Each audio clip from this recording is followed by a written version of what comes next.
దేవుని పరిశుద్ధ కూడిన వారందరికీ ప్రశస్తమైన నామమున ఇద్దరికి ప్రత్యేకమైన వందనాలు తెలియజేస్తాం. హల్లెలూయా, హల్లెలూయా, హల్లెలూయా. మరొకసారి అపోస్తలుల పౌలు కొలస్సీకి రాసిన పత్రిక 3వ అధ్యాయము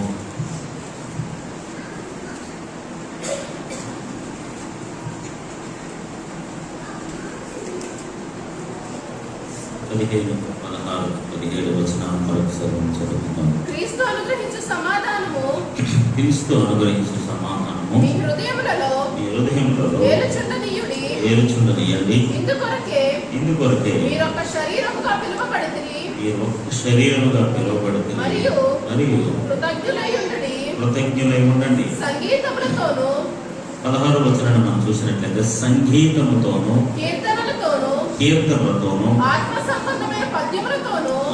సంబంధమైన పద్యములతోను ఒకరిని ఒకడు బోధించుచు బుద్ధి చెప్పుచు కృపా సహితముగా మీ హృదయములలో దేవుని గూర్చి గానము చేయొచ్చు. సమస్త విధమైన జ్ఞానముతో క్రీస్తు యొక్క వాక్యము మీలో సమృద్ధిగా నివసింపనీయుడి. మరియు మాట చేత గాని క్రియ చేత గాని మీరేమి చేసినను ప్రభు అయిన యేసు ద్వారా తండ్రి అయిన దేవునికి కృతజ్ఞతాస్తుతులు చెల్లించు. సమస్తము కూడా ఆయన పేరట చేయుడి. ఆమేన్. హల్లెలూయా, హల్లెలూయా. చదవబడిన వాక్యంలో మనం ఏమి కలిగి ఉండాలి అనే విషయాన్ని పౌలు చాలా స్పష్టంగా మనతో మాట్లాడుతున్నాడు. మనం ఏమై ఉన్నాము, మనం ఏమి ధరించుకోవాలి, మనం ఏమి కలిగి ఉండాలి అన్న విషయాల్లో స్పష్టంగా మాట్లాడుతూ నిన్నటి దినాన ఆయన శాంతి ఏంటండి, క్రీస్తు అనుగ్రహించు సమాధానము, క్రీస్తు అనుగ్రహించే సమాధానమే హృదయములలో ఏలుచుండనీయుడి. ఆమేన్. హల్లెలూయా. ఇదాన్ని మనం చూసినట్లయితే 16వ వచనంలో సంగీతముతోను కీర్తనలతోను ఆత్మ సంబంధమైన పద్యములతోను ఒకరిని ఒకడు బోధించుచు. ఆమేన్. హల్లెలూయా, హల్లెలూయా. సో రెండవదిగా సంగీతములతోను కీర్తనలతోను ఆత్మ సంబంధమైన పద్యములతోను మనం ఏం చేసుకోవాలట, ఒకరిని ఒకడు బోధించుకొనుచు. ఆమేన్. హల్లెలూయా, హల్లెలూయా. ఒకరిని ఒకడు నేర్చుకుంటూ ఒకరిని ఒకరు బుద్ధి చెప్పుకుంటూ మనం ఏం చేయాలట, కీర్తనలతోనూ సంగీతముతోనూ ఆత్మ సంబంధమైన పద్యములతోనూ. ఆమేన్. హల్లెలూయా, హల్లెలూయా. సో ఈ విధమైన ఆత్మ సంబంధమైన విషయాలతో, సంగీతాలతో, కీర్తనలతో మనం ఏం చేసుకోవాలంటే ఒకరినొకరు సరి చేసుకుంటూ బుద్ధి చెప్పుకుంటూ ఉండాలంట. గొడవలతోనూ కక్షలతోనూ లేకపోతే వేరే వేరే విషయాలతో కాదు, ఆత్మ సంబంధమైన పద్యములు. ఆమేన్. హల్లెలూయా. కీర్తనము, సంగీతము ఇవన్నీ కూడా మనం ఏం చేస్తాయంటే అండి, మన ఆధ్యాత్మిక జీవితాన్ని ఎంతగానో అనేక విషయాలు మనకు బోధిస్తాయి. హల్లెలూయా. కీర్తన ఎందుకు పడతాం, సంగీతాలు ఎందుకు వాయిస్తాం? చాలా మంది సంగీతానికి పెద్దపీట వేయరు, పాటలకు పెద్దపీట వేయరు. క్రైస్తవ ఆధ్యాత్మిక ఆరాధనలో అన్నీ కూడా సమతుల్యంగా ఉండాలి, అన్నీ కూడా సమానంగా ఉండాలి. మరి పూర్వ దినాల భక్తులు వాయిద్యాలు వాయిస్తేనే గొప్ప ఉజ్జీవాన్ని పొందుకున్నారు. ఆమేన్. హల్లెలూయా. దేవదూతల యొక్క పరిచర్య ఏంటో తెలుసా? సంగీత పరిచర్య. దేవదూతలు చేసే పరిచర్య సంగీత పరిచర్య, వాయిద్యాలు వాయించే పరిచర్య. సో ఇది పరలోక సంబంధమైన కార్యక్రమం. దేవునికి స్తోత్రం కలుగునుగా. హల్లెలూయా. కాబట్టి ఇక్కడ పౌలు ఏమంటాడంటే సంగీతములతోనూ కీర్తనలతోనూ ఆత్మ సంబంధమైన పద్యములతోనూ ఒకరిని ఒకడు బోధించుచు బుద్ధి చెప్పుచు కృపా సహితముగా మీ హృదయములలో దేవుని గురించి గానము చేయించు. సమస్త విధమైన జ్ఞానముతో క్రీస్తు వాక్యము. ఫైనల్ గా ఏం చెప్తున్నా అంటే క్రీస్తు యొక్క వాక్యము మీలో మీ హృదయంలో సమృద్ధిగా నివసింపనీయుడి. ఆమేన్. హల్లెలూయా. ముందు చెప్పిన మాట ఏంటంటే సమాధానం మీ హృదయములలో ఏలనీయుడి. ఇక్కడ రెండవది ఏం చెప్తానంటే దేవుని ఒక వాక్యము మీ హృదయములలో సమృద్ధిగా నివసింపనీయుడి. ఆమేన్. హల్లెలూయా. అంటే సింపుల్ గా మనం మాట్లాడుకుంటే దేవుని యొక్క వాక్యము మీ హృదయాలలో నివాసం ఉండాలి. ఆమేన్. హల్లెలూయా. చూడండి, మీరు ఎక్కడ ఉన్నారంటే అని అడుగుతారు కదా. జనరల్ గా మీరు ఎక్కడ ఉన్నారంటే మీ నివాసం ఏంటంటే అని అడుగుతారు కదా. ఇప్పుడు మన నివాసాన్ని బట్టే మన స్థాయి ఉంటుంది. అది చిన్న నివాసమా, పెద్ద నివాసమా, గొప్ప నివాసమా, అందరూ ఒకటే నివాసం. కానీ పౌలు ఏమంటాడు తెలుసా? దేవుని యొక్క వాక్యము, ఆమేన్. హల్లెలూయా. హల్లెలూయా, మన హృదయాల్లో మన జీవితాల్లో కూడా సమృద్ధిగా నివాసం ఉండాలి. హల్లెలూయా. మనలో నివసించేవాడు దేవుడు. మనలో నివసించేవాడు దేవుడైన వాక్యమై ఉన్న దేవుడు. ఆమేన్. హల్లెలూయా. మన హృదయాల్లో సమాధానం ఉండాలట. మన హృదయాల్లో దేవుని వాక్యం సమృద్ధిగా ఉండాలట. మనం ఏం చేసినా ఆయన పేరటే చెయ్యాలట. దేవునికి స్తోత్రం కలుగునుగా. హల్లెలూయా. చూడండి, కొన్ని మాటలు మనం చూద్దాం. మత్తయి సువార్త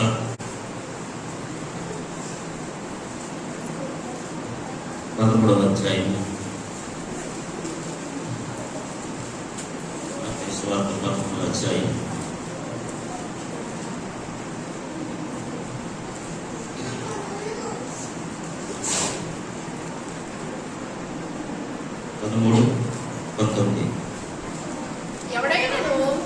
ఎవరైనా సరే రాజ్యమును గూర్చిన వాక్యము, దేవుని రాజ్యమును గురించిన వాక్యము వినియు గ్రహింపకయుండగా, ఎవడైనా సరే దేవుని యొక్క రాజ్యమును గురించిన వాక్యము వినియు. హల్లెలూయా. చాలా మంది దేవుని యొక్క వాక్యాన్ని వింటారు. వినటంలో ఏ లోపం ఉండదు. వినటంలో ఎలాంటి అనాసక్తి లోపం ఉండదు. చాలా ఆసక్తిగా, చాలా శ్రద్ధగా దేవుని వాక్యాన్ని వింటారు. ఎవరైనా దేవుని రాజ్యం గురించిన వాక్యం వినియో దాన్ని గ్రహింపక ఉండగా, ఆమేన్. హల్లెలూయా. సో వినటం మాత్రమే కాదట, ఆ వాక్యం మన హృదయాల్లో నివాసం ఉండాలి అంటే ఖచ్చితంగా వాక్యం మనం ఏం చేయాలట? గ్రహించాలి. ఆమేన్. హల్లెలూయా. తెలుసుకోవాలి, అర్థం చేసుకోవాలి. ఇప్పుడు మనం ఎవరి గురించి అయినా పూర్తిగా తెలిస్తేనే కదా మనం వాళ్ళతో ఉంటాం. మనం కదా ఎవరు పడితే ఉంటామా? ఉన్నాం కదా. ఎవరినైతే మనం అర్థం చేసుకుంటామో, ఎవరినైతే మనం గ్రహిస్తామో, ఎవరి గురించి అయితే మనకు తెలుసో, ఎవరి గురించి అయితే మనం అర్థం చేసుకుని తెలిసిన వారమే ఉన్నామో వాళ్ళకు మాత్రమే మనం కలిసి ఉండడానికి ఇష్టపడతాం. ఇప్పుడు దేవుని రాజ్యముని గురించిన వాక్యము వినియు అది మీరు గ్రహించకపోతే, అది మీరు అర్థం చేసుకోకపోతే, అది మీకు తెలియకపోతే, హల్లెలూయా. ఈరోజు ఎవరైతే దేవుని వాక్యం గురించి పరిపూర్ణంగా అర్థం చేసుకుంటారో, తెలుసుకుంటారో, దాని విశిష్టతను గ్రహిస్తారో వారి హృదయంలో మాత్రమే దేవుని యొక్క వాక్యము సమృద్ధిగా నివాసం ఉంటుంది. హల్లెలూయా. హల్లెలూయా. దేవుని వాక్యము నివాసం ఉండని చోట ఇంక వేరే వేరే విషయాలు నివాసం ఉంటాయి. అందుకని పౌలు అంటాడు, మీ హృదయంలో దేవుని యొక్క వాక్యాన్ని సమృద్ధిగా నివసింపనీయుడి. హల్లెలూయా. ఇప్పుడు మన హృదయంలో ఏముండాలి తెలుసా? సమాధానం ఉండాలి. ఇప్పుడు మన హృదయంలో ఏముండాలి తెలుసా? దేవుని యొక్క వాక్యం ఉండాలి. ఆమేన్. చూడండి మరొకసారి ఆ మాట 19వ వచనం 13వ అధ్యాయం. ఎవడైనాను రాజ్యమును గురించిన వాక్యం వినియు గ్రహింప ఉండగా దుష్టుడు వస్తాడు. ఎవరైతే ఆ వాక్యాన్ని అర్థం చేసుకోరో, ఎవరైతే ఆ వాక్యం యొక్క విలువను తెలుసుకోరో, అప్పుడు ఏం జరుగుతుందో తెలుసా? దుష్టుడు వస్తాడు. వాని హృదయంలో ఆ వాక్యము నివసింపకుండా, ఆ హృదయంలో దేవుని వాక్యము ఉండకుండా ఎత్తబడిన దానిని ఎత్తుకుని పోవును. ఆమేన్. హల్లెలూయా. హల్లెలూయా. ఇప్పుడు దుష్టుడు వచ్చి ఏం చేస్తాడని తెలుసా అండి? ఏం చేస్తాడు తెలుసా? ఏం చేయడు. మనలో ఎత్తబడిన వాక్యాన్ని ఎత్తుకుపోతాడు అంతే. ఆమేన్. ఇప్పుడు దేవుని వాక్యం మనలో సమృద్ధిగా నివసిస్తున్నప్పుడు ఏం జరుగుతాం? దేవుని వాక్యం మన హృదయాల్లో నివసిస్తున్నప్పుడు మన శక్తిని పొందుకుంటాం, మన జ్ఞానాన్ని పొందుకుంటాం. దేవుని యొక్క వాక్యం అభిషేకంలో మనం నడుస్తాం. ఎవరైతే దేవుని వాక్యాన్ని సంపూర్ణంగా అర్థం చేసుకుంటారో, గ్రహిస్తారో, వారికి అన్ని విషయాలు స్పష్టంగా తెలుస్తాయి. ఆమేన్. హల్లెలూయా. ఎప్పుడైతే మనం దేవుని వాక్యం వింటామో ఆ వాక్యాన్ని గ్రహించలేదనుకోండి, అర్థం చేసుకోలేదనుకోండి, తెలుసుకోలేదనుకోండి, చాలాసార్లు చాలా విషయాలు మనం వింటాం కానీ మనకి ఏమీ అర్థం కాదు. ఆమేన్. హల్లెలూయా. అంతే కదా, చాలాసార్లు ఏదో ఒకటి చెప్తూ ఉంటారు, మనకి అన్నీ మనకి అర్థమవుతాయి. అర్థం అవ్వండి, ఏదో అలా విన్నామని పేరుకి అలా చేసి వెళ్ళిపోతాం అంతే. కానీ ఎప్పుడైతే దేవుని వాక్యం విని గ్రహించి అర్థం చేసుకుని మన హృదయాల్లో వాటిని నివసించేలా చేస్తాం, సమృద్ధిగా ఉండేలా. నివసించడం అంటే ఉండటం, అంతే కదా. నివసించడం అంటే ఏంటండి? నివసించడం అంటే ఏంటి? ఉండటం. ఎప్పుడైతే దేవుని వాక్యం మన హృదయంలో సమృద్ధిగా నివసిస్తుందో అప్పుడు దుష్టుడు వచ్చి ఎత్తుకుపోయే అవకాశం ఉండదు. హల్లెలూయా. హల్లెలూయా. ఇప్పుడు దేవుని వాక్యము సరే వినేసి దాన్ని గ్రహింపకుండా ఉంటే ఏం జరుగుతుందట? దుష్టుడు వస్తాడట, వాని హృదయంలో ఎత్తబడిన దానిని ఎత్తుకుని పోవును. హల్లెలూయా. హల్లెలూయా. సో హృదయంలో ఎత్తబడిన వాక్యాన్ని వాడు ఏం చేస్తాడట? పట్టుకుని పోతాడు. దేవుని వాక్యాన్ని పట్టుకోవడం ఏంటండి? ఆమేన్. హల్లెలూయా. ఇప్పుడు మనలో ఎత్తబడిన వాక్యాన్ని పట్టుకుపోతాడట, ఎత్తుకుపోతాడట. ఎత్తుకుపోవడం ఏంటి? ఏదైనా వస్తువు ఎత్తుకెళ్ళిపోవచ్చు కదా. మన వస్తువులు అన్ని పోయినాయి, వాక్యం పోయినా పర్వాలేదు, వస్తువులు పోకూడదు. ఏమండి, మన ఇంట్లో ఏం పోయినా, వాక్యం పోయినా పర్లేదు, ఏం పోయినా పర్లేదు, పాటలు పోయినా పర్లేదు, సంగీతం పోయినా పర్లేదు, కీర్తన పోయినా పర్లేదు, ఆత్మసమాధానం పద్యాలు పోయినా పర్లేదు, ఏం పోయినా పర్లేదు అని చీపురు పోకూడదు. మన వస్తువులు పోకూడదు. మన వస్తువులు ఎప్పుడు ఒకేలా, ఎప్పుడు ఒక దగ్గరే ఉండాలి. మన విన్న వాక్యం గ్రహించకుండా దుస్తులు ఎత్తుకుపోయినా పర్లేదు, ఎందుకంటే మళ్ళీ అంటాం కదా, మళ్ళీ చదువుతాం కదా. ఈ రోజున క్రైస్తవ ఆధ్యాత్మికతలో చాలా మంది దేవుని వాక్యానికి పెద్ద పేద వేయట్లేదు. చాలా మంది హృదయాల దేవుని వాక్యం నివాసం ఉండట్లేదు. ఆమేన్. ఎక్కడ దేవుని వాక్యం ఉండదో అక్కడ దేవుడు ఉండడు. హల్లెలూయా. ఎక్కడైతే దేవుని వాక్యానికి పెద్దపీట వేయరో, ఆసక్తి చూపించరో, అవకాశం ఇవ్వరో, అక్కడ దేవుడి నివాసం ఉండడు. ఇండైరెక్ట్ గా ఏం చెప్తారు సార్? దేవుణ్ణి మీ హృదయాలలో నివసింపనీయుడి. వాక్యం మనకి ఎవరో కాదు, దేవుడే. వాక్యమై ఉన్న దేవుడు. ఆమేన్. హల్లెలూయా. ఇప్పుడు దేవుడు మన హృదయాల్లో నివసిస్తే ఏం జరుగుతుంది? ఆమేన్. ఇప్పుడు దేవుని వాక్యం మన హృదయాల్లో నివసిస్తే, వాక్యమై ఉన్న దేవుడు మనలో సమృద్ధిగా నివసిస్తే ఏం జరుగుతుంది? ఎన్ని ఆశీర్వాదాలు వస్తాయి, ఎన్ని మేలు జరుగుతాయి. వాక్యం మన జీవితంలో ఉన్నప్పుడు ఎన్నో ఉన్నతమైన కార్యాలు జరుగుతాయి. దేవునికి స్తోత్రం కలుగుతుంది. హల్లెలూయా. ఇప్పుడు అలాంటి కార్యాలు జరగకుండా, అలాంటి మేలు జరగకుండా, అలా దేవుని వాక్యం మన హృదయాన్ని నివసింప చేయకుండా దుష్టుడు వస్తాడట, మనలో హృదయంలో మెత్తబడిన వాక్యాన్ని ఎత్తుకుని పోతాడట. హల్లెలూయా. హల్లెలూయా. ఇప్పుడు ఎత్తుకుని పోవడం అంటే ఏంటండి? పద్మ అంటే మనం ఏం చేస్తాం? మన సరిగ్గా గ్రహించట్లేదు అని వాడు పట్టుకెళ్ళిపోతున్నాడు. ఒకవేళ మనం గ్రహించి వాక్యాన్ని అర్థం చేసుకుని ఆ వాక్యం మనలో హృదయంలో నివసింపజేస్తే వాడు ఎందుకు వెళ్ళిపోతాడు? We are giving chance. మనమే అవకాశం ఇస్తున్నాం ఆ హృదయంలో మెత్తబడిన వాక్యం పట్టుకోమని. సో వాడు వచ్చి పట్టుకెళ్ళిపోతాడు అంతే. Amen. Hallelujah. Hallelujah. Don't give a chance to him. వాడికి అవకాశం ఇవ్వద్దు. హల్లెలూయా. వాడు వచ్చాడంటే దేవునికి మనకున్న సంబంధాన్ని పాడు చేస్తాడు, మన సహవాసాన్ని పాడు చేస్తాడు, మన వాక్యాన్ని పాడు చేస్తాడు, మనలో వెతబడిన వాక్యాన్ని ఎత్తుకుపోతాడు. వాడు మన జీవితంలో రావడం వల్ల మనకు ప్రమాదమే తప్ప లాభం లేదు, నష్టమే తప్ప లాభం లేదు. హల్లెలూయా. చూడండి లోకాసు సువార్త 2వ అధ్యాయం.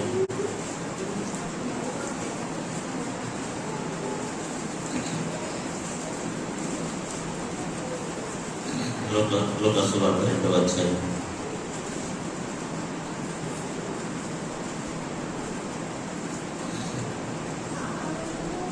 పద్దెనిమిది 19 లోకాసు వార్త 2వ అధ్యాయం. లోకాసు వార్త 2వ అధ్యాయం 18, 19 వచనం. గొర్రెల కాపరులు తమతో చెప్పిన సంగతులను గూర్చి విన్న వారందరూ మిక్కిలి ఆశ్చర్యపడిరి. అయితే మరియా ఆ మాటలన్నీ మరియా ఆ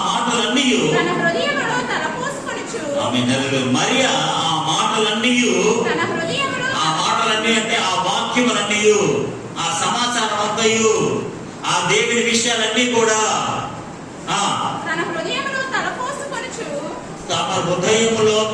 తలపోసుకుంటూ అంటే జ్ఞాపకం చేసుకుంటూ. తలపోసుకోవడం అంటే ఏంటి? తలపోసుకోవడం అంటే ఏంటంటే తలస్నానం చేయడం కాదు. తలపోసుకోవడం అంటే తలస్నానం చేయడం కాదు, జ్ఞాపకము చేసుకోవచ్చు. హల్లెలూయా. విన్న మాటలను తమ హృదయంలో జ్ఞాపకం చేసుకుంటూ ఏం చేసిందట? భద్రము చేసుకునేను. ఆమేన్. ఇప్పుడు విన్న మాటలు హృదయంలో ఏం చేసింది? భద్రం చేసుకోవడం అంటే ఏంటి? మనం ఏం భద్రం చేస్తామండి? జనరల్గా మనం భద్రపరచుకునే వస్తువులేంటి? దేవుని వాక్యాన్ని ఎప్పుడైనా మన హృదయంలో భద్రము చేసుకున్నామా అంటే దేవుని వాక్యాన్ని ఎప్పుడైనా సమృద్ధిగా మన హృదయంలో నివసింపజేసామా? ఎప్పుడైనా దేవుని వాక్యాన్ని పరిపూర్ణంగా సంపూర్ణంగా మనం గ్రహించామా? గ్రహించకపోతే అపవాది వచ్చి ఆ వాక్యాన్ని ఎత్తుకుపోతాడు. ఇప్పుడు మరియా విన్న మాటలన్నీ కూడా తన హృదయంలో ఏం చేసిందట? తలపోసుకొనుచు. ఆమేన్. హల్లెలూయా. అంటే జ్ఞాపకం చేసుకుంటూ, మెడిటేట్ చేస్తూ ఆ వాక్యాన్ని లేక ఆ మాటలను భద్రము చేసుకునేను. హల్లెలూయా. ఈరోజు మనం ఏం చేయాలి తెలుసా? దేవుని మాటలను మన హృదయంలో భద్రము చేసుకుందాము గాక. హల్లెలూయా. భద్రం చేయడం అంటే ఏంటండి? భద్రం చేయడం ఏంటంటే కాపాడుకును. ఆమేన్. ఎక్కడికి పోకుండా, ఎక్కడికి చెదిరిపోకుండా, ఎవరు ఎందుకు పోకుండా, ఎవరు వాటిని తీసుకోకుండా, ఏ అపవాది కూడా ప్రవేశించి ఆ వాక్యాన్ని ఎత్తుకుపోకుండా మన హృదయాల్లో ఆ వాక్యాన్ని తలపోసుకుంటూ ఆ వాక్యాన్ని భద్రం చేసుకోవాలి. ఎందుకు భద్రం చేసుకోవాలంటే ఆ వాక్యము మన హృదయంలో సంపూర్ణంగా సమృద్ధిగా నివసింపచేయాలి. దేవుని వాక్యం మన జీవితంలో ఉంటే మనం ఆశీర్వదించబడతాం కాబట్టి, మనం దీవించబడతాం కాబట్టి. ఎవరైతే ఏ వాక్యం అయితే మన హృదయంలో భద్రంగా ఉండదో, ఈరోజు చాలా విషయాల్లో మనం చాలా భద్రతగా ఉంటాం, అవునా కదా? చాలా ప్రొటెక్టివ్గా ఉంటాం. వస్తువుల పట్ల, వ్యక్తుల పట్ల, పని పట్ల, అన్నింటి పట్ల ఎంత భద్రంగా ఉంటామో, ఎంత జాగ్రత్తగా ఉంటామో, ఎంత కాపుదల కలిగి ఉంటామో. అది దేవుని వాక్యం విషయంలో కూడా మన హృదయాలు దేవుని వాక్యం ఏం చేసుకోరట? భద్రము చేసుకొద్దాము గాక. అక్కడ 2వ అధ్యాయము, లూకాసు వార్త 2వ అధ్యాయము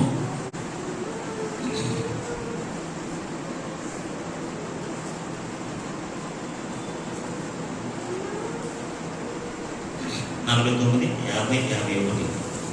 అక్కడే 2వ అధ్యాయం లూకాసు వార్త.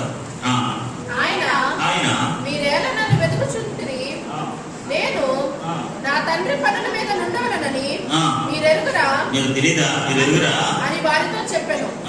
అయితే ఆయన తమతో చెప్పిన మాట వారు గ్రహింపలేదు.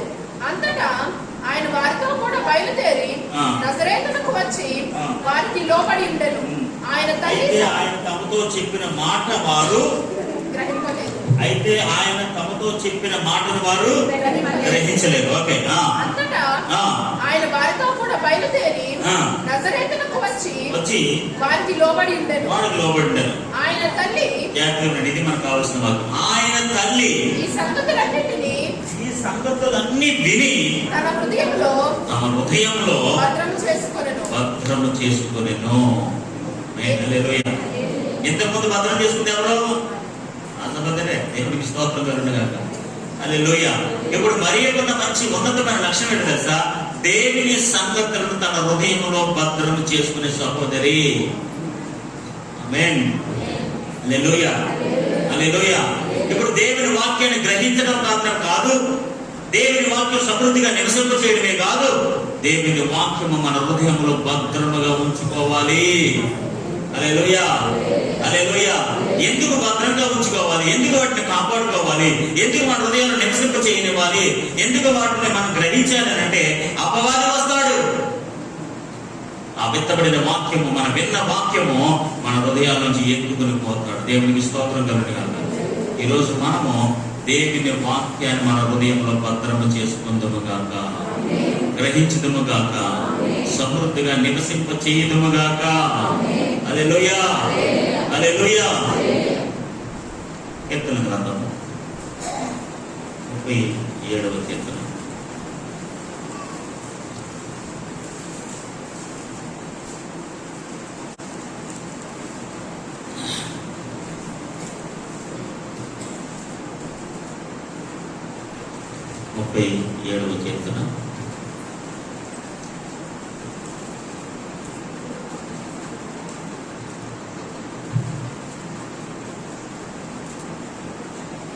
31వ వచనం. వారి కీర్తన దేవుని గ్రంథము 37వ అధ్యాయం 31వ వచనం. వారి దేవుని ధర్మశాస్త్రము వారి దేవుని ధర్మశాస్త్రము వారి హృదయములో దేవుని ధర్మశాస్త్రము వారి హృదయములో ఉన్నది. ఉన్నది. వారి అడుగులు జారవు. వారి అడుగులు జారవు. ఆమేన్. హల్లెలూయా, హల్లెలూయా, హల్లెలూయా. దేవుని ధర్మశాస్త్రం అనగా దేవుని యొక్క వాక్యము. ఆమేన్. హల్లెలూయా. ఇప్పుడు దేవుని వాక్యము వారి ఎక్కడుంది? వారి హృదయంలో ఉన్నది. వారి హృదయంలో ఉన్నది. ఆమేన్. హల్లెలూయా. ఇప్పుడు మరియా దేవుని వాక్యాన్ని ఏం చేసింది? భద్రము చేసుకుంది. ఆమె వారు దేవుని యొక్క ధర్మశాస్త్రమును వారి హృదయంలో ఉన్నది. ఆమేన్. హల్లెలూయా. దేవుని వాక్యము వారి హృదయంలో నివసింప చేయించున్నది. దేవుని వాక్యము వారి హృదయంలో భద్రముగా ఉన్నది. ఇప్పుడు దేవుని వాక్యం మన హృదయాల్లో ఉంటే ఏం జరుగుతుంది తెలుసా? వారి అడుగులు జారవు. ఆమేన్. హల్లెలూయా. వారి అడుగులు అనగా వారి జీవితము, వారి మార్గము, వారి పనులు సమస్తము కూడా జారిపోవు. దేవునికి స్తోత్రం కలుగునుగా. తొలగిపోవు. వారి అడుగులు తొలగిపోవు. వారి అడుగులు జారిపోవు. వారు నిశ్చయముగా స్థిరంగా ఉంటారు. ఆమేన్. వారు నిశ్చయముగా బలవంతులుగానే ఉంటారు. వారు నిశ్చయముగా గొప్ప కార్యాలు చేస్తారు. ఎందుకంటే వారు జారిపోయేవారు కాదు. ఎందుకు వారు అడుగులు జారవు? ఎందుకు వారి పరిస్థితుల్లో వారు జారిపోరు? ఎందుకు సమస్త విషయాల్లో వారు దూరంగా ఉండరంటే దేవుని యొక్క వాక్యము వారి హృదయంలో ఉన్నది. ఆమేన్. హల్లెలూయా. పౌలు ఏం చెప్తుంది తెలుసా? ఆయన వాక్యం మీ హృదయంలో సమృద్ధిగా నివసింపనీయుడి. హల్లెలూయా, హల్లెలూయా. దేవుని వాక్యము సమృద్ధిగా మన హృదయాల్లో ఉంటే మన అడుగులు జారిపోవు. దేవునికి స్తోత్రం కలుగునుగా. 119వ కీర్తన అందరికీ తెలిసిన సుపరిచిత వాక్యాన్ని 119వ కీర్తన 11వ చరణాన్ని మనం చదువుకుందాం. నీ ఎదుట నీ ఎదుట నేను పాపము చేయకుండానట్లు నా హృదయములో నీ వాక్యము ఉంచుకొని ఉన్నాను. నా హృదయములో నీ వాక్యాన్ని నేను ఉంచుకొని ఉన్నాను. ఆమేన్. ఇప్పుడు ఇన్ని వాక్యంలో కూడా మనకు జనరల్ గా కనపడుతున్న మాట ఏంటో తెలుసా అండి? మన హృదయములో దేవుని వాక్యాన్ని నివసింప చేయాలి. హల్లెలూయా. దేవుని వాక్యాన్ని భద్రము చేయాలి. దేవుని వాక్యాన్ని ఉండనివ్వాలి. ఉన్నది. ఇక్కడ చూసారా? దేవుని యొక్క వాక్యము నా హృదయంలో నీ వాక్యమును ఉంచుకొని ఉన్నాను. ఆమేన్. హల్లెలూయా, హల్లెలూయా. నా హృదయం ఏముందంట? ఏం ఉంచుకున్నాను నేను? ఏం దాచుకున్నాను? ఏం భద్రం చేసుకున్నాను అంటే ఏం దాచుకున్నానండి? ఏం భద్రం చేసుకున్నానండి? నా హృదయంలో దేవుని వాక్యము నేను ఉంచి ఉన్నాను. మన జీవితంలో చాలా విషయాలు మనకు ఉంటాయి, చాలా వస్తువులు మనకు ఉంటాయి, చాలా పరిస్థితులు మనకు ఉంటాయి, అన్నీ ఉంటాయి. మనం వేటిని భద్రం చేసుకోవాలో, వేటిని మన హృదయాల్లో ఉంచుకోవాలో. ఏమంటే మన హృదయంలో దేవుని వాక్యము తప్ప ఏది నివసింపబడుతుంది. Hallelujah. The first place, the best place మన హృదయంలో ఎవరికైనా ఒక స్థానం ఇవ్వాలంటే వాక్యం తప్ప ఇంకెవరు మన హృదయంలో నివసింపకూడదు. హల్లెలూయా, హల్లెలూయా. దేవుని యొక్క వాక్యము చేత మన హృదయం నింపబడును గాక. చూడండి 2వ తిమోతికి రాసిన పత్రిక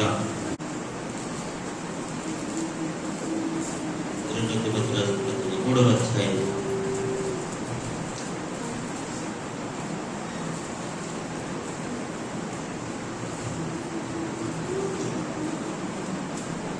2వ తిమోతి రాసిన పత్రిక 3వ అధ్యాయం 16-17 వచనాలు.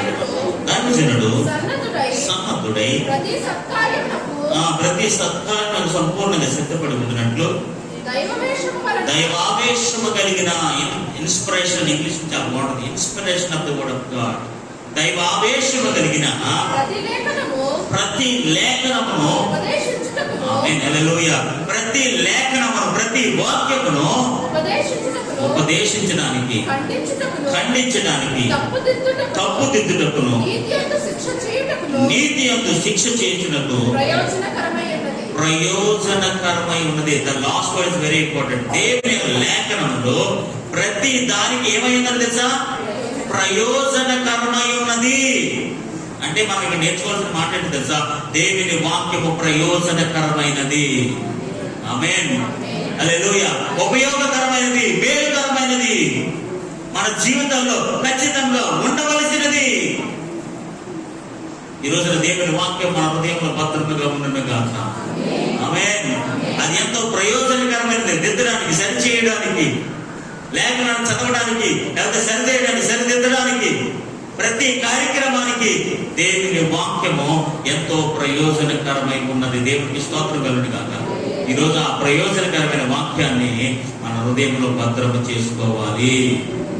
అందుకని పౌలు అంటాడు, మీ హృదయంలో ఆ వాక్యమును సమృద్ధిగా నివసింపనీయుడి. హల్లెలూయా, హల్లెలూయా. చూడండి, ద్వితీయోపదేశకాండము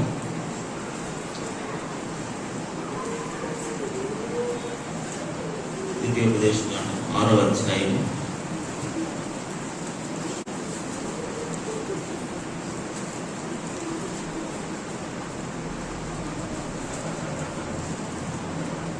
6వ వచనం. నేడు నీకు ఆజ్ఞాపించు ఈ మాటలు నీ హృదయములో ఉండవలెను. ఎక్కడ ఉండాలట? నేడు నేను నీకు ఆజ్ఞాపించి ఈ మాటలు, ఈ వాక్యం, ఇవన్నీ కూడా ఎక్కడుండాలో తెలుసా? నీ హృదయంలో ఉండవలెను. నీవు నీ కుమారులకు వాటిని అభ్యసింపచేసి నీ ఎంట కూర్చున్నప్పుడు, త్రోవలు నడిచినప్పుడు, పండుకున్నప్పుడు, లేచినప్పుడు వాటిని గూర్చి మాట్లాడవలెను. సూచనగా వాటిని మీ చేతికి కట్టుకొనవలెను. హల్లెలూయా. 6వ వచనం ప్రకారం మనం చూస్తే, నేడు నేను నీకు ఆజ్ఞాపించి ఈ మాటలు ఎక్కడ ఉండాలి? హృదయంలో ఉండవలెను. ఆమేన్. హల్లెలూయా. ఈరోజు దేవుని వాక్యం మన హృదయంలో సమృద్ధిగా నివసింపనివ్వాలి. ఎందుకంటే ఎక్కడ చూసినా ఏం మాట్లాడినా ఆ వాక్యం అక్కడ హృదయంలో భద్రంగా ఉండాలని, ప్రయోజనకరమైన మన హృదయంలో ఉండాలని దేవుడు కోరుకున్నా. అక్కడే దేవుడు చేసిన 11వ అధ్యాయం మనం చూసినట్లయితే, 11వ అధ్యాయం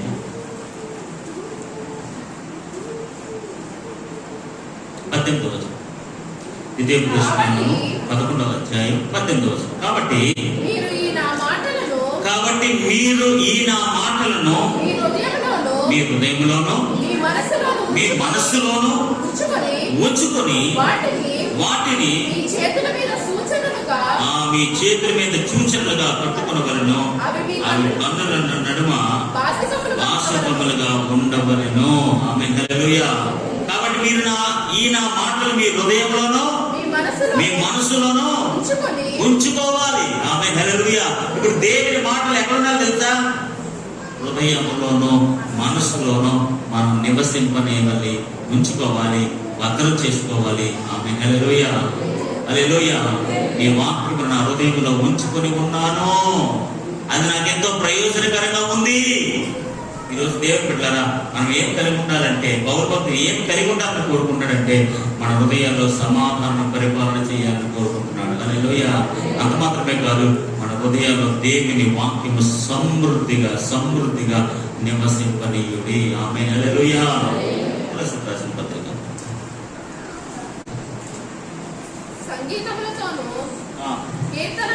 కీర్తనలతోనూ ఆత్మ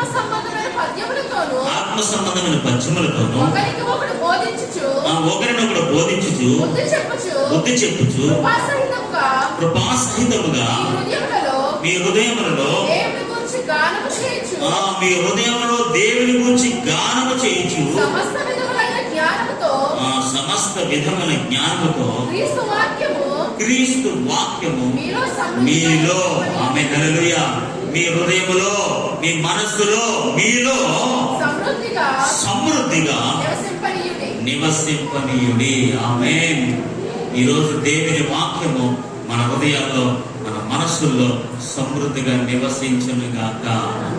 హల్లెలూయా, హల్లెలూయా. మన హృదయాల్లో ఇంకెవ్వరు నివసించకూడదు, ఏ వస్తువుకి నివసించకూడదు, ఏ ఉన్నతమైన విషయాలకి, గొప్ప విషయాలు మన హృదయాల్లో, మన జీవితంలో నివసించకూడదు. దేవుని వాక్యమే సమృద్ధిగా మన హృదయంలో నివసించును గాక. చూడండి 17వ వచనం. మరియు మాట చేత గాని, జాగ్రత్తగా మాట చేత గాని, క్రియ చేత గాని మీరేమి చేసినను ప్రభువైన యేసు ద్వారా, ఆమేన్. మీరేమి చేసినను ప్రభువైన యేసు ద్వారా తండ్రి అయిన దేవునికి, క్రీస్తు ద్వారా తండ్రికి కృతజ్ఞతాస్తుతులు చెల్లించుచు సమస్తము కూడా ఆయన నామము పేరట చేయుడి. హల్లెలూయా. ఏమి మాట చేత గాని, క్రియ చేత గాని మీరేమి చేసినా సరే, మన మాట ద్వారా కానీ క్రియ ద్వారా కానీ మనం ఏం చేసినా సరే ఏం చేయాలట? ప్రభువైన యేసు ద్వారా తండ్రికి కృతజ్ఞతాస్తుతులు చెల్లించవలెను. హల్లెలూయా, హల్లెలూయా. మనం ఏం చేసినా సరే ఏమి కలిగి ఉండాలని పౌలు కోరుకుంటాడంటే సమాధానం మన హృదయంలో ఎరనివ్వాలి. అంత మాత్రమే కాదు, దేవుని వాక్యం సమృద్ధిగా మీ హృదయంలో నివసింపచేయాలి. అంత మాత్రమే కాదు, మీరేమి చేసినా దేవునికి కృతజ్ఞతాస్తుతులు చెల్లిస్తూ ఆయన పేరట చేయవలెను. హల్లెలూయా, హల్లెలూయా. దేవుని నామం అనేది ఏదైనా మంత్రం కాదండి. అదేమి ఒక మంత్రం లాంటి కాదండి. అన్నమాట జపించడానికి అవును కదా. ఆయన నామం అనగా, ఆయన పేరట అనగా ఆయన స్వభావము, ఆయన లక్షణాలు. మనం ఏది చేసినా, ఇప్పుడు మనం ఏదో ఆయన నామం ఉచ్చరించకుండా లేదా ఆయన నామాన్ని కలపకుండా మనం ఏ పని చేయకూడదు. హల్లెలూయా, హల్లెలూయా. ఇప్పుడు ఆయన నామాన్ని పలకుండా లేదా ఆయన నామాన్ని ప్రకటించకుండా లేదా ఆయన నామాన్ని ఉచ్చరించకుండా ఏ పని అయినా ఉందంటే, ఏ మాట అయినా ఉందంటే అది మనం చేయకూడదు. ఎందుకంటే అక్కడ ఏం లేదు, ఆయన నామం లేదు. ఆమేన్. ఆ మాట ద్వారా కానీ క్రియ ద్వారా మన దేవునికి కృతజ్ఞతాస్తుతులు చెల్లించట్లేదు. మనం ఏం చేసినా, ఏం మాట్లాడినా, ఏం చేసినా దేవునికి ఏం చేయాలట? కృతజ్ఞతాస్తుతులు చెల్లించాలి. మనం ఖచ్చితంగా ఆయన నామం పేరట చేయాలి. చూడండి 1 కొరింథీయులకు రాసిన పత్రిక 10వ అధ్యాయము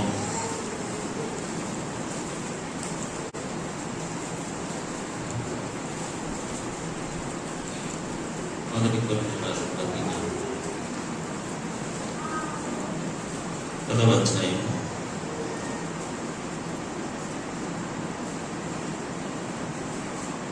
31వ వచనం.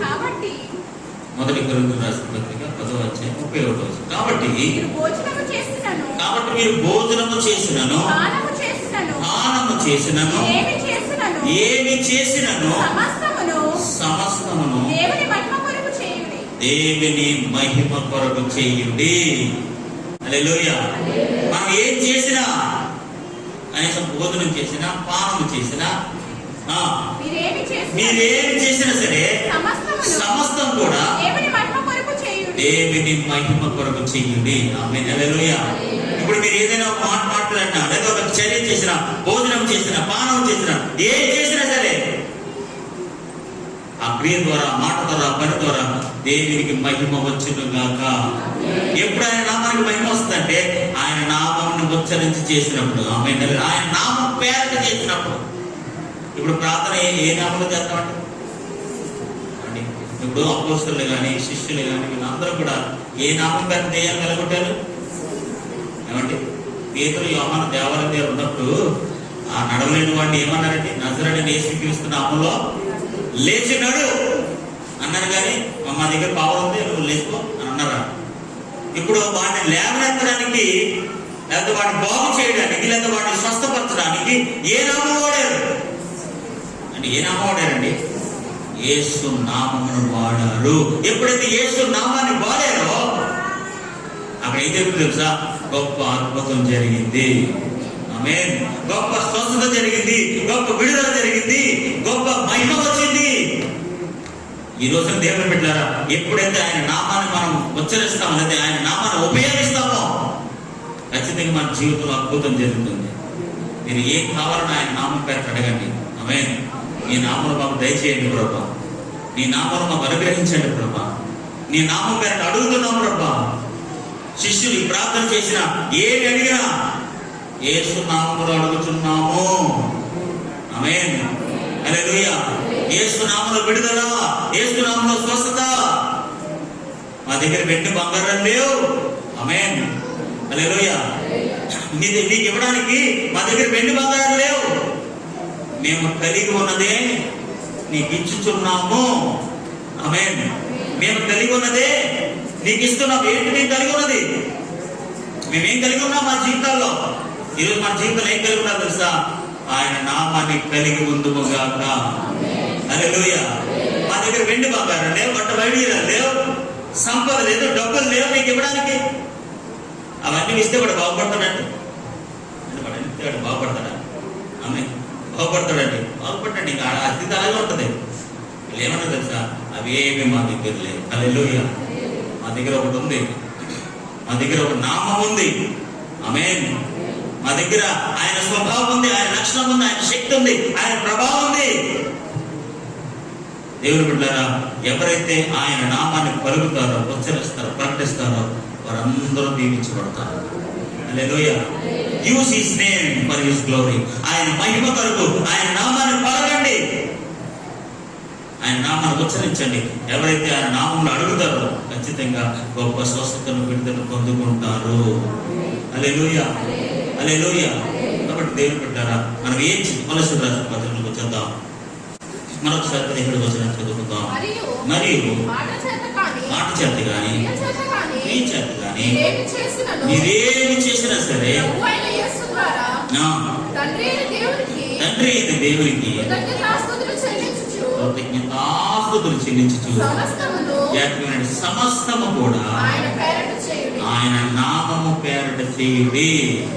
హల్లెలూయా. ప్రార్థన చేసిన, పని చేసిన, పాట పాడిన, వాట్ ఎవర్ యు డస్, నువ్వు ఏం చేసినా డన్ బై హిస్ నేమ్, ఆయన నామాన్ని బట్టి చెయ్యదుముగాక. అంటే ఆయన నామాన్ని మనం ఉచ్చరించకపోతే, పలకపోతే మన జీవితంలో చేయముండదండి. ఆమేన్. హల్లెలూయా. హల్లెలూయా. ఇంకోటి తెలుసండి, ఆ కొత్త నిబంధన గ్రంథంలో యూదులు ఏ ఒక్కరు కూడా ఆయన నామాన్ని అంగీకరించలేదు. ఆయన నామాన్ని ఆయన ఒప్పుకోలేదు, ఆయన నామాన్ని ఉచ్చరించలేదు, ఆయన నామాన్ని ఒప్పుకోలేదు, ఆయన అంగీకరించలేదు. ఇప్పుడు ఇక్కడ కూడా అంతే కదా. కొలొస్సీ పత్రికలు ఏంటి? కొలొస్సీ పత్రికలు ఏంటండి? యేసుప్రభుని ఒప్పుకున్నారా? యేసుప్రభుని పెద్ద వేశారా? ఆయన ఎవరన్నారు? ఆయన ఒక దూత అని చెప్పారు. ఆయన సృష్టిగత కాదన్నారు, ఆది సంబుద్ధుడు కాదన్నారు, ఆయనకి ఏమీ లేదు స్టోరీ అన్నారు. పౌలు ఏం చెప్తే తెలుసా? నువ్వేం చేసినా ఆయన నామం పేరట చేయి. హల్లెలూయా. మాట చేసిన, పని చేసిన, క్రియ చేసిన, యూజ్ హిస్ నేమ్. ఎందుకంటే ఆయన నామంలో అంత శక్తి దాగి ఉన్నది. హల్లెలూయా. హల్లెలూయా. హల్లెలూయా. యేసు నామములో లేచి నడు అనగానే అతడు దిగ్గున లేచెను. దేవుని నామంలో అంత గొప్ప శక్తి దాగి ఉన్నది. దేవుని బిడ్డలారా, ఏం చేసినా సరే యేసయ్య నామంలో చెయ్యదుముగాక.